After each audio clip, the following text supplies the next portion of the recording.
जब हम रिएक्टिविटी पढ़ेंगे अल्काइल हैलाइड की तो उसमें कुछ छोटी छोटी बेसिक टर्म्स होती हैं, तो उसको जरा हम देख लेते हैं, नजर मार लेते हैं कि बेसिक टर्म्स कौन कौन सी यूज होती हैं। ठीक है, पहली टर्म जो है वो ये है कि what is a substrate molecule. कि सबस्ट्रेट मॉलिक्यूल क्या होता है। Now what is substrate molecule. देखिए अल्काइल हैलाइड जो है या सबस्ट्रेट मॉलिक्यूल क्या होता है कि ऐसा मॉलिक्यूल जिस पे कोई रिएजेंट अटैक करे और उसमें फंक्शनल ग्रुप चेंज आए। ऐसा सब्सटेंस जिस पर कोई सब्सटेंस या कोई रिएजेंट अटैक करे, अटैक करने के बाद उसमें फंक्शनल ग्रुप चेंज आए, उस मॉलिक्यूल को हम फंक्शन क्या कहते हैं, सबस्ट्रेट मॉलिक्यूल।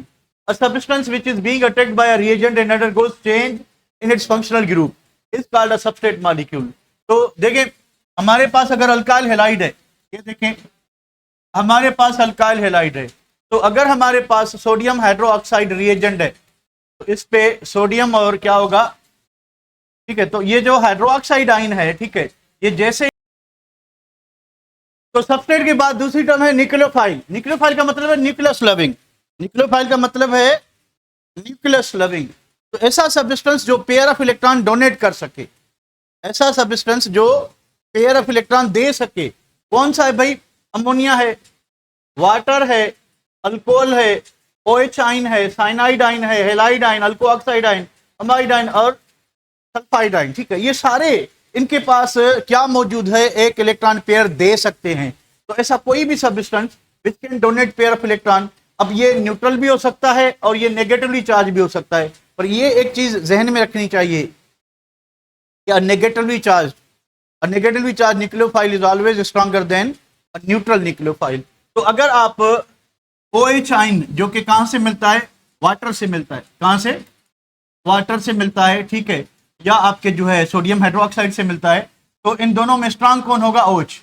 ये स्ट्रांग होगा, ये रिलेटिवली क्या होगा, वीक न्यूक्लियोफाइल। दोनों के पास एबिलिटी है पेयर ऑफ इलेक्ट्रॉन डोनेट करने की, पर इसके पास जो है लोन पेयर है, इसके पास अनशेयर्ड पेयर है, इसके पास लोन पेयर है। ठीक है, तो ये बिल्कुल आजाद पेयर है जो इजीली ये डोनेट कर सकता है, तो ये स्ट्रांग होगा। इलेक्ट्रोफाइल इसका रिवर्स होगा कि न्यूक्लियोफाइल वो है जो इलेक्ट्रॉन पेयर दे सके, तो फिर इलेक्ट्रोफाइल वो होगा जो इलेक्ट्रॉन पेयर ले सके। तो ये ले सकता है, ठीक है, और ये न्यूट्रल भी हो सकता है और पॉजिटिवली चार्ज, ये नेगेटिवली चार्ज नहीं हो सकता। ठीक है, क्योंकि नेगेटिवली चार्ज तो इलेक्ट्रॉन रिच होगा, ये इलेक्ट्रॉन डिफिशिएंट होता है, इसको इलेक्ट्रॉन चाहिए तो ये इलेक्ट्रॉन लेगा, तो ये इलेक्ट्रोफाइल है। ठीक है, उसके बाद यही बात सेम बात होगी कि जो आपका पॉजिटिवली चार्ज जो इलेक्ट्रोफाइल होगा, यानी अगर आपके पास क्लोरीनियम आयन है तो it will be stronger nucleophile than what, chlorine molecule. अब इसके पास भी लोन पेयर मौजूद है, पर दोनों में जल्दी कौन देगा, क्लोरीनियम आयन जो है इलेक्ट्रॉन पेयर जल्दी ले सकता है, इसकी तो ऑक्टेट पूरी है, तो इसके पास कम एबिलिटी होगी। तो जब तक हम इस फॉर्म में इसको कन्वर्ट नहीं करेंगे तो इलेक्ट्रोफाइल कौन सा स्ट्रांग होगा, जो पॉजिटिवली चार्ज हो। यानी अगर न्यूक्लियोफाइल है तो नेगेटिवली चार्ज ज्यादा स्ट्रांग होगा, अगर इलेक्ट्रोफाइल है तो पॉजिटिवली चार्ज अपने न्यूट्रल स्पीशीज से ज्यादा इलेक्ट्रोफिलिक के नेचर होगा। तो इसको भी सेव करते हैं। तो 3 टर्म हमने की, कौन कौन सी, सबस्ट्रेट मॉलिक्यूल क्या होता है, ऐसा मॉलिक्यूल जिसमें फंक्शनल ग्रुप चेंज आए जब उस पर कोई रिएजेंट अटैक करे, यानी पहले जो फंक्शनल ग्रुप था वो चेंज हो जाए। दूसरा न्यूक्लियोफाइल वो होता है जो पेयर ऑफ इलेक्ट्रॉन डोनेट कर सके, इलेक्ट्रोफाइल वो होता है जो पेयर ऑफ इलेक्ट्रॉन ले सके। अब इन दोनों में स्ट्रांग कौन होगा, जिस पे चार्ज लगी होगी, जिस पे चार्ज। चलें भैया इसको बताते हैं आगे। लीविंग ग्रुप क्या होता है, लीविंग ग्रुप क्या होता है कि अब देखिए ये जो सबस्ट्रेट मॉलिक्यूल है अल्काइल हैलाइड, हमने इसको रिएक्ट करवाया किससे, हमने इसको किसी रिएजेंट से रिएक्ट करवाया।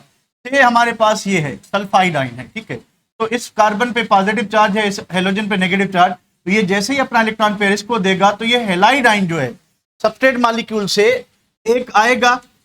सबस्ट्रेट मॉलिक्यूल में आ कौन रहा है, सल्फाइड आयन, जो कि क्या है, सल्फाइड आयन एक अटैकिंग न्यूक्लियोफाइल है। ये क्या है, अटैकिंग न्यूक्लियोफाइल, ठीक है, और यहां से halide ion pair of electron लेके जाएगा, इसको हम कहेंगे, इसको लीविंग ग्रुप कहेंगे। क्या कहेंगे, लीविंग ग्रुप भी कह सकते हो, लीविंग न्यूक्लियोफाइल भी कह सकते हो, क्योंकि ये न्यूक्लियोफिलिक सब्स्टिट्यूशन रिएक्शन है। तो एक न्यूक्लियोफाइल आएगा तो दूसरा क्या होगा, डिपार्ट होगा। रिएक्शन कब होगा, जब जो है आपका स्ट्रांग न्यूक्लियोफाइल वीक न्यूक्लियोफाइल को क्या करेगा, रिमूव करेगा। तो यानी ये जो सल्फाइड आयन है ये रिएक्शन तब आगे लेके जा सकता है जब इसकी न्यूक्लियोफिलिसिटी हैलाइड आयन से क्या होगी, ज्यादा हो, हैलाइड आयन से ज्यादा होगी। ठीक है, तो a substance which departs with unshared pair of electrons is called a leaving group.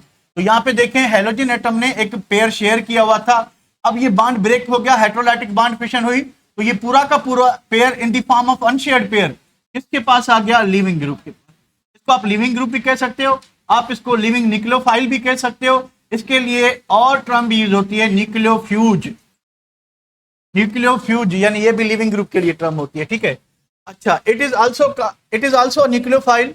अच्छा, उसके बाद rate of SN reaction is largely affected by the nature of nucleophile. अब देखिए, लिविंग ग्रुप जितना इजिली रिमूव होगा, जितना इजिली रिमूव होगा तो रिएक्टिविटी क्या होगी, ज्यादा।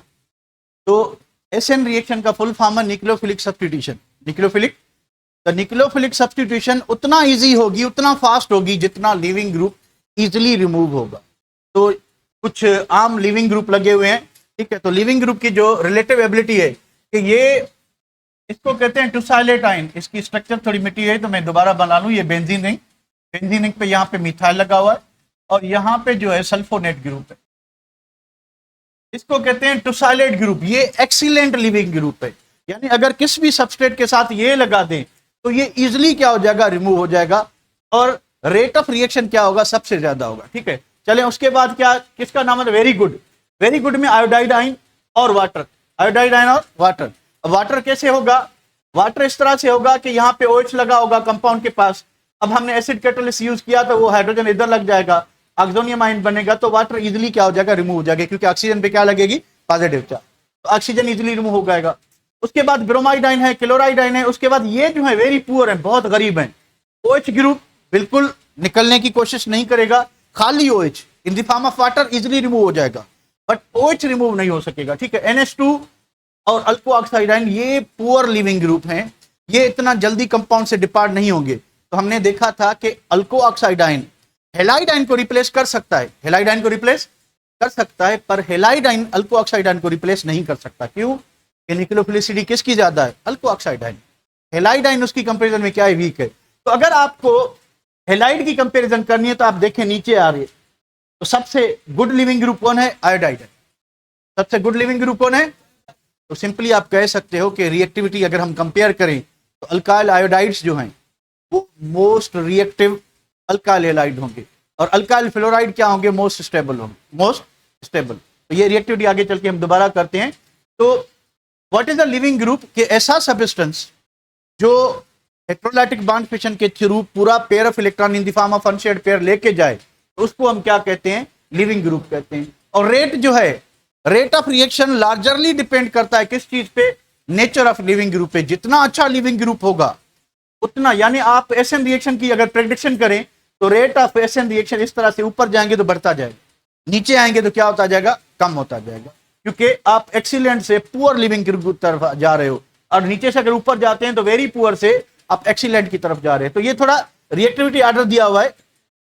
तो अगर रिलेटिव फ्लोराइड का रिलेटिव ऑर्डर, यानी इसके रिमूव होने की या लीव करने की जो अगर रिलेटिव रफ्तार 1 है, तो ब्रोमाइड आयन से 200 टाइम्स ज्यादा, क्लोराइड आयन से 200 टाइम्स ज्यादा इजीली क्या होगा, रिप्लेस होगा।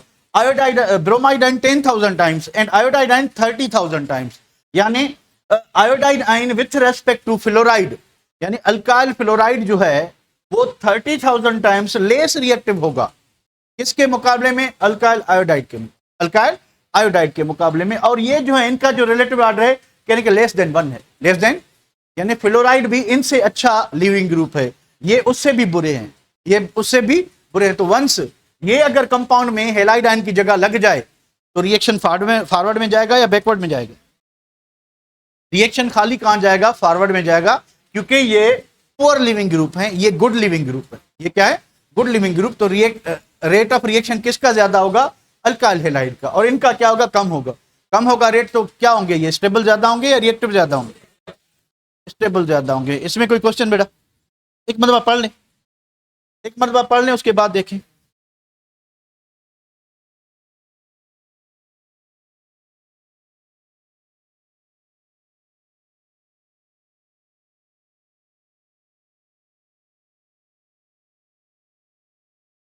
देख लिया। नेक्स्ट टर्म पे आते हैं। नंबर 5, ट्रांजिशन स्टेट क्या होती है? What is the transition state? Transition state कुछ इस तरह से होती है कि नॉर्मली जब आप कोई ऑर्गेनिक रिएक्शन करते हो तो रिएक्टेंट जो है डायरेक्टली प्रोडक्ट में कन्वर्ट नहीं होता, वो पहले एक इंटरमीडिएट बनाता है। अब वो जो इंटरमीडिएट है वो पॉसिबल है कार्बोनियम आयन हो, नाइट्रोनियम आयन हो, सल्फोनियम आयन हो, हेलोनियम आयन हो, कोई भी हो, या फिर ट्रांजिशन स्टेट हो। तो ट्रांजिशन स्टेट रिएक्टेंट और प्रोडक्ट के दरमियान एक इंटरमीडिएट स्टेज होती है। ट्रांजिशन की वर्ड मीनिंग भी इंटरमीडिएट है। ट्रांजिशन की वर्ड मीनिंग क्या है? इंटरमीडिएट। तो पहले क्या होगा कि रिएक्टेंट जो है एक एक्टिवेटेड कॉम्प्लेक्स बनाएगा। थोड़ा अगर मैं ग्राफ पे समझाऊं आपको, तो भैया ये जो है आपका रिएक्टेंट है, थोड़ा गौर करें कि ये आपका कोई भी रिएक्टेंट है, उसकी कंसंट्रेशन है या उसकी एनर्जी है, ठीक है। अब रिएक्टेंट यहां से शुरू हुआ तो रिएक्शन क्या है कि ए जो है वो बी में कन्वर्ट हो रहा है। ए किस में कन्वर्ट हो रहा है? बी में। ये ए की एवरेज एनर्जी है। ए की इस पॉइंट पे जो एनर्जी है वो कौन सी है? That is the average energy, average potential energy कह लें, ठीक है। अब इसको रिएक्ट करने के लिए जो मिनिमम एनर्जी चाहिए बी में कन्वर्ट होने के लिए, ठीक है, वो इस पॉइंट पे है। This is the point. इस पॉइंट को हम कहते हैं क्या? ट्रांजिशन स्टेट कहते हैं, या आप इसको एक्टिवेटेड कॉम्प्लेक्स भी कहते हो। एक्टिवेटेड कॉम्प्लेक्स भी कहते हो। ये वही एंजाइम वाला सीन है, अगर आपने एंजाइम पढ़ा हुआ है तो। पहले क्या होगा कि एंजाइम जो है वो सबस्ट्रेट के साथ बाइंड होगा, एंजाइम सबस्ट्रेट कॉम्प्लेक्स बनेगा, उसी को आप ट्रांजिशन स्टेट कहेंगे। उसके बाद क्या होगा? एंजाइम डिटेच होकर प्रोडक्ट देगा, ठीक है। तो यहां पे क्या हो रहा है कि पहले जो है ये रिएक्टेंट ए है। अब ए जो है उसके इस जगह पे जो एनर्जी होती है उसको हम कहते हैं थ्रेशोल्ड एनर्जी। कौन सी एनर्जी? और थ्रेशोल्ड एनर्जी वो है जिस जगह पे रिएक्टेंट के मॉलिक्यूल्स के जो कूलियंट्स होते हैं वो इफेक्टिव होते हैं, यानी वो प्रोडक्ट बनाएंगे। तो जितने भी मॉलिक्यूल जो है इससे नीचे होंगे, ये इस जगह पे, इनके कूलियंट्स क्या होंगे? इनइफेक्टिव होंगे, इफेक्टिव। इनके कूलियंट्स जो है वो इनइफेक्टिव होंगे। तो ये प्रोडक्ट बनाएंगे कि नहीं बनाएंगे? बिल्कुल नहीं बनाएंगे, ये प्रोडक्ट नहीं बनाएंगे। जब तक कोलाइडिंग मॉलिक्यूल्स की मिनिमम एनर्जी इतनी नहीं होगी, इससे ज्यादा होगी तो ज्यादा रिएक्ट करेंगे, तेजी से रिएक्ट करेंगे। कम से कम इतनी अगर एनर्जी है तो इनके कूलियंट्स इफेक्टिव इस जगह से इफेक्टिव होना शुरू होंगे। अब यहां तक एनर्जी होने का मतलब यह भी नहीं है कि जरूर प्रोडक्ट बनेगी। अगेन दूसरी टर्म यूज करेंगे कि प्रॉपर ओरिएंटेशन भी होनी चाहिए। अगर मॉलिक्यूल इस तरह से एक दूसरे से टकरा रहे हैं तो ये इम्प्रॉपर ओरिएंटेशन है। अगर बिल्कुल इस तरह से टकरा रहे हैं मॉलिक्यूल, बिल्कुल सामने टकरा रहे हैं, तो ये इफेक्टिव कूलियन होगा। पर पहली कंडीशन उनके पास इतनी इनफ एनर्जी होनी चाहिए, उसके बाद प्रॉपर ओरिएंटेशन, आमने सामने आके टकराएं तो प्रोडक्ट बनेगी। पर अगर जो है इस तरह से कोलाइड कर रहे हैं, यानी ये इम्प्रॉपर कूलियन है, यहां से प्रोडक्ट नहीं बनती, यहां से प्रोडक्ट नहीं बनती। तो इस जगह पे जब मॉलिक्यूल आएंगे तो ये बनेगी ट्रांजिशन स्टेट। अब ट्रांजिशन स्टेट डिपेंड करता है, अगर ट्रांजिशन स्टेट पे वो जो इंटरमीडिएट बना है अगर वो इतना स्टेबल है कि कुछ देर रुक सकता है और जो दूसरा रिएजेंट आके इस पे अटैक करेगा वो यहां तक पहुंच सकता है, तो वो प्रोडक्ट बनाएगा। अगर वो इतना स्टेबल नहीं है तो वो वापस रिएक्टेंट बनाएगा।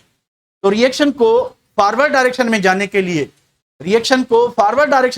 लिए जरूरी है कि आपकी जो ये ट्रांजिशन स्टेट है या जो एक्टिवेटेड कॉम्प्लेक्स है ये लिटिल स्टेबल होना चाहिए, लिटिल स्टेबल। क्योंकि ये जो ट्रांजिशन स्टेट बनती है ये हाई एनर्जी स्टेट है, somewhere between reactant and product. ये रिएक्टेंट ये प्रोडक्ट इसके दरमियान बनेगी, एनर्जी क्या होगी? हाई होगी।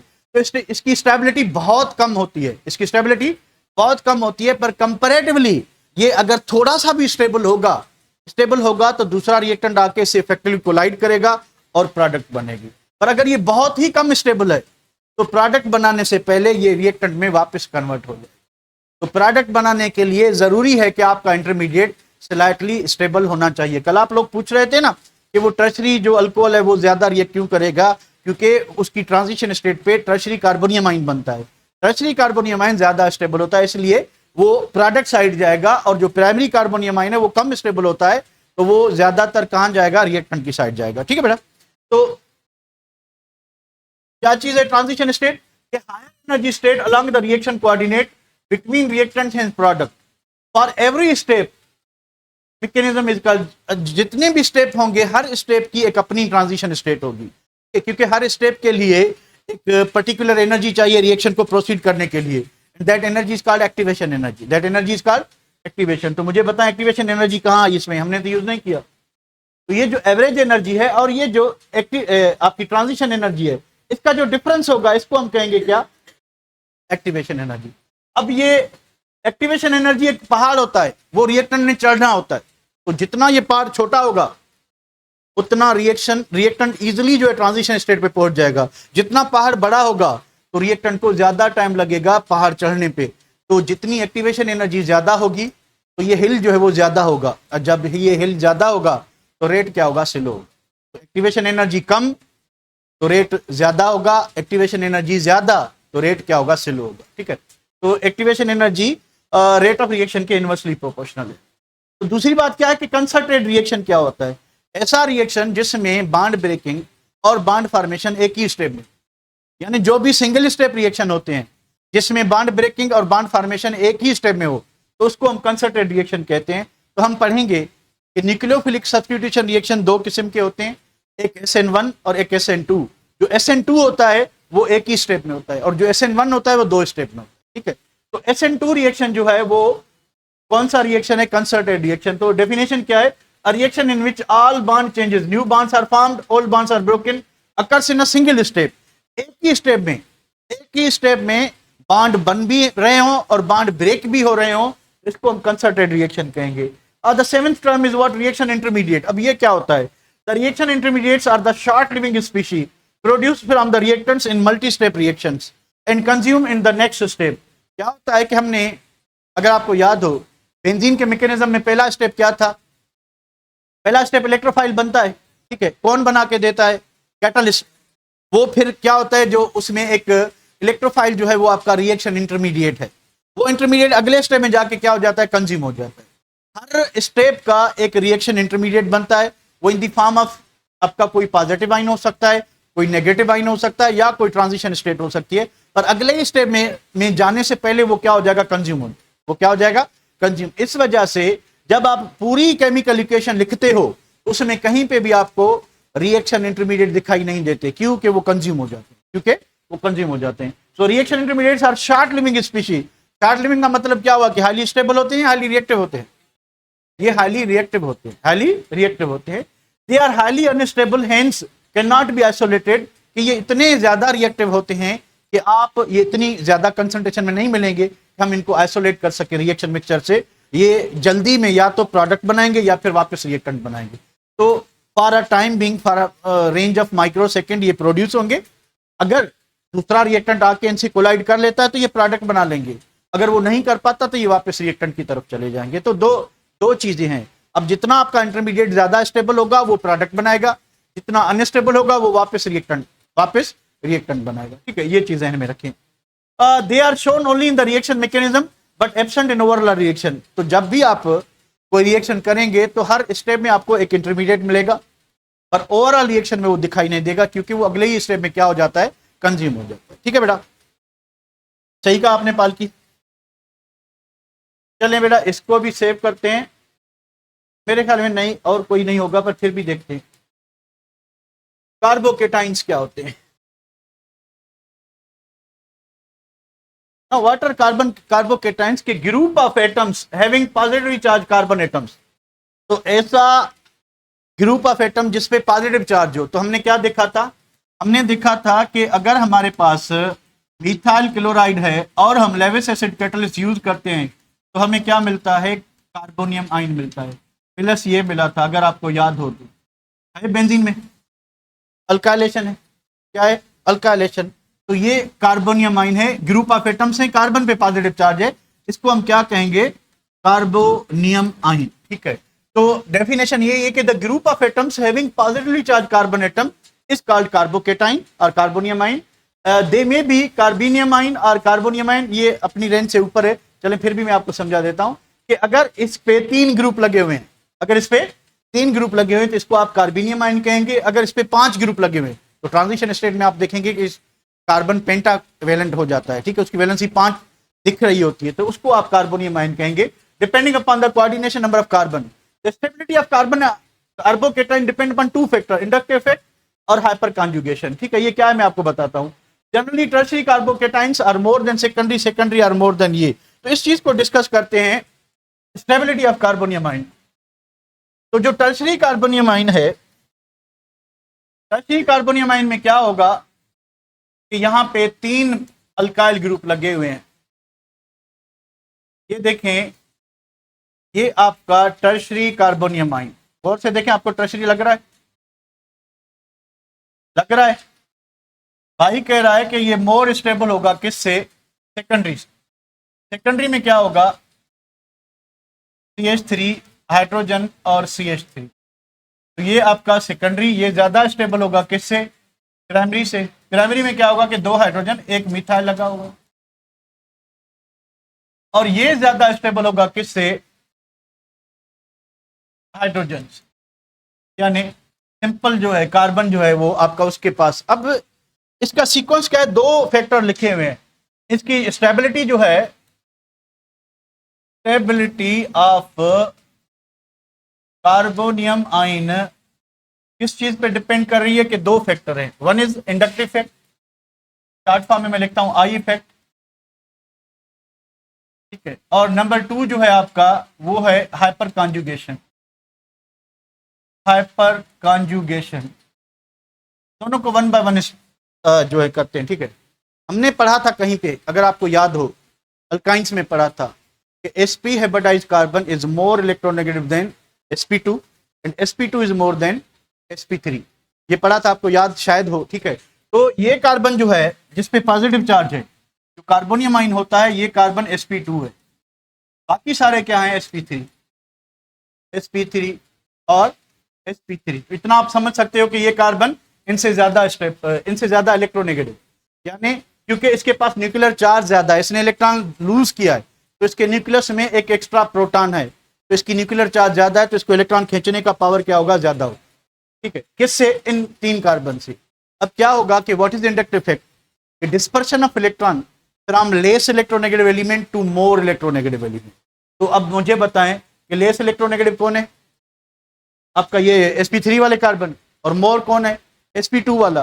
तो ये सारे जो मिथाइल ग्रुप हैं, ये इलेक्ट्रॉन डेंसिटी अपनी पुश करेंगे towards carbonium ion, towards carbonium ion. तो कितने अल्काइल ग्रुप हैं जो इलेक्ट्रॉन डेंसिटी अपनी दे रहे हैं? तो उससे क्या होगा? इसकी पॉजिटिव चार्ज कम होगी कि ज्यादा होगी? कम होगी, क्योंकि आ क्या रहे हैं? इलेक्ट्रॉन। अब इलेक्ट्रॉन ऐसा नहीं कि पूरा का पूरा इलेक्ट्रॉन आएगा, नहीं, थोड़ी सी इलेक्ट्रॉन डेंसिटी जो है वो शिफ्ट होगी अल्काइल ग्रुप से। हमने बेंजीन में भी पढ़ा था, बेंजीन में पढ़ा था कि alkyl groups are weak activating groups. तो बेंजीन एक्टिवेट कैसे होता है? जब उसको कोई इलेक्ट्रॉन देगा। क्यों अल्काइल ग्रुप दे रहे थे? क्योंकि alkyl group sp3 hybridised, benzene का कार्बन sp2 हाइब्रिडाइज्ड, तो बेंजीन वाला कार्बन क्या था? थोड़ा ज्यादा इलेक्ट्रोनेगेटिव था। इस वजह से alkyl group through inductive effect क्या करेंगे? अपनी इलेक्ट्रॉन डेंसिटी थोड़ी सी बेंजीन में क्या करेंगे? शेयर करेंगे। Same thing is happening here. तो यहाँ पे 3 अल्काइल ग्रुप हैं जो इस कार्बोनियम आयन को क्या करें?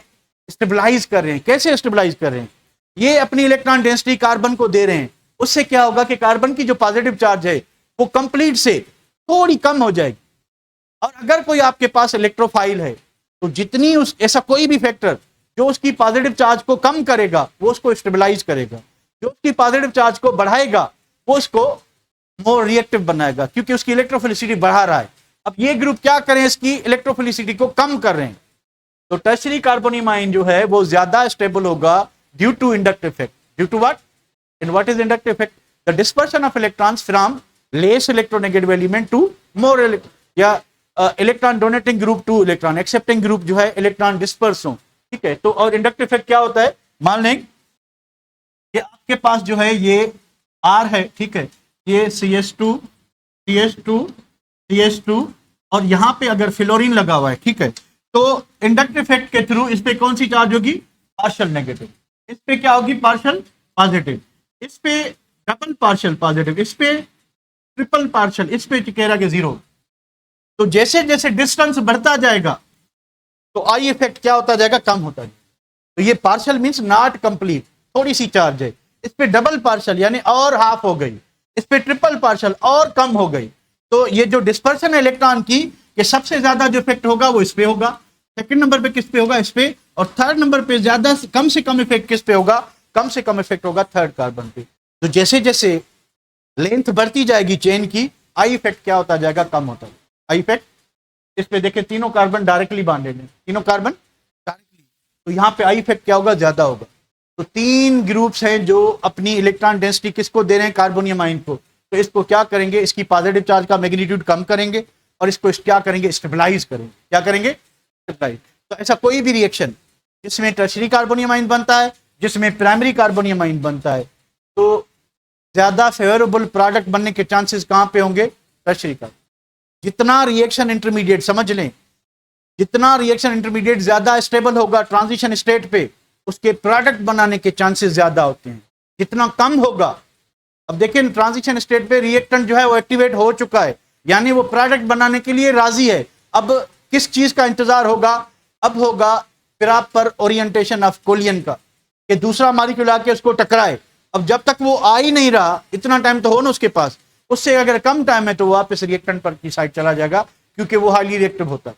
उसने स्टेबलाइज होना है विद इन माइक्रो सेकेंड। अब दूसरा रिएक्टेंट उससे कोलाइड करने के लिए आता है तो वो प्रोडक्ट बना लेगा, नहीं आता तो अगर reaction involving tertiary carbonium ion और प्राइमरी कार्बोनियम आयन, तो प्राइमरी कार्बोनियम आयन के चांसेस ज्यादा हैं कि टुवर्ड्स रिएक्टेंट जाएगा, टर्शियरी के ज्यादा हैं टुवर्ड्स प्रोडक्ट। ठीक है बेटा, चले उसके बाद क्या चीज है, अब ये हाइपर कॉन्जुगेशन क्या होती है, इसको जरा दूसरे पेज पे समझने की कोशिश करते हैं। तो यहां पे देखें, यहां पे कितने अल्काइल ग्रुप हैं जो इलेक्ट्रॉन डोनेट करेंगे, दो। यहां पे कितने, एक। यहां पे कोई स्टेबलाइजिंग फैक्टर नहीं है, तो सबसे कम स्टेबल कौन होगा, ये होगा, क्योंकि इसमें कोई भी ऐसा नहीं है जो इंडक्टिव इफेक्ट के थ्रू इसको इलेक्ट्रॉन दे रहा हो। Alkyl group as a whole electron देता है, पर हाइड्रोजन जो है वो इलेक्ट्रॉन नहीं देगा। ठीक है, इस पे एक अल्काइल ग्रुप था तो एक स्टेबलाइजिंग फैक्टर, दो स्टेबलाइजिंग फैक्टर, तीन स्टेबलाइजिंग फैक्टर, तो सबसे ज्यादा जो स्टेबल होगा वो कौन होगा, टर्शियरी। अब जो सेकंड स्टेप है, सेकंड स्टेप आपका है कि हाइपर कॉन्जुगेशन। इसको देखते हैं कि ये क्या चीज होती है। अब देखिए, ये जो आपका कार्बोनियम आयन है, तो इस पे मिथाइल ग्रुप लगे हुए, क्या लगे हुए, मिथाइल ग्रुप। कितने मिथाइल लगे हुए, तीन।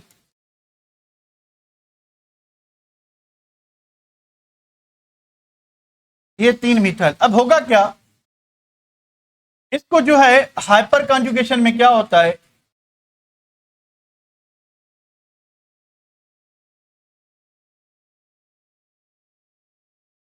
इसको कहते हैं नो बॉन्ड रेजोनेंस।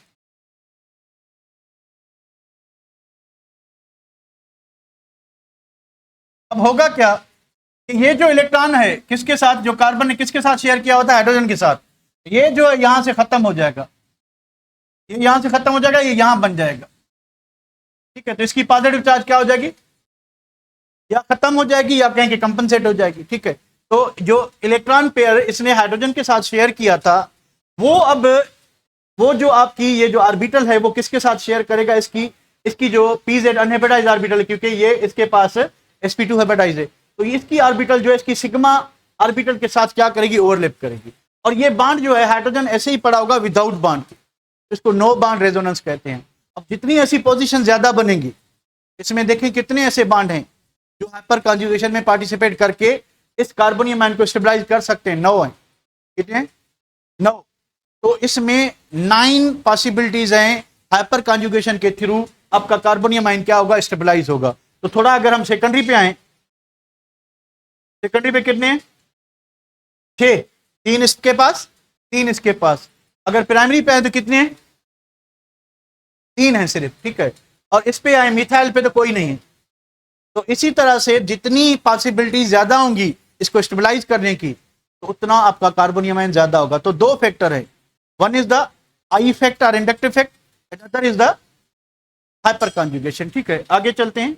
कोई और टर्म है क्या, इसको सेव करता हूं।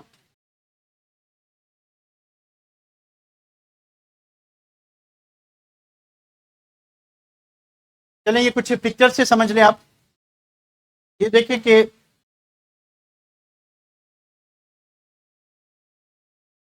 ये इंडक्टिव इफेक्ट है, ठीक है। तो इसने इलेक्ट्रॉन पेयर दिया, इसने दिया, इसने दिया, तो ये थोड़ा स्टेबलाइज हो जाएगा, ठीक है। ये हाइपर कॉन्जुगेशन जो है, इसकी जो pz अनहाइब्रिडाइज्ड ऑर्बिटल है कार्बोनियम आयन की, ये वीकली जो कार्बन हाइड्रोजन बॉन्ड था इस sp3 ऑर्बिटल से क्या करेगी, ओवरलैप। अब जितने ये चांसेस ज्यादा होंगे, कितने चांसेस है टर्शरी में 9, सेकेंडरी में कितने 6, प्राइमरी में कितने 3, और मिथाइल में कोई चांस नहीं।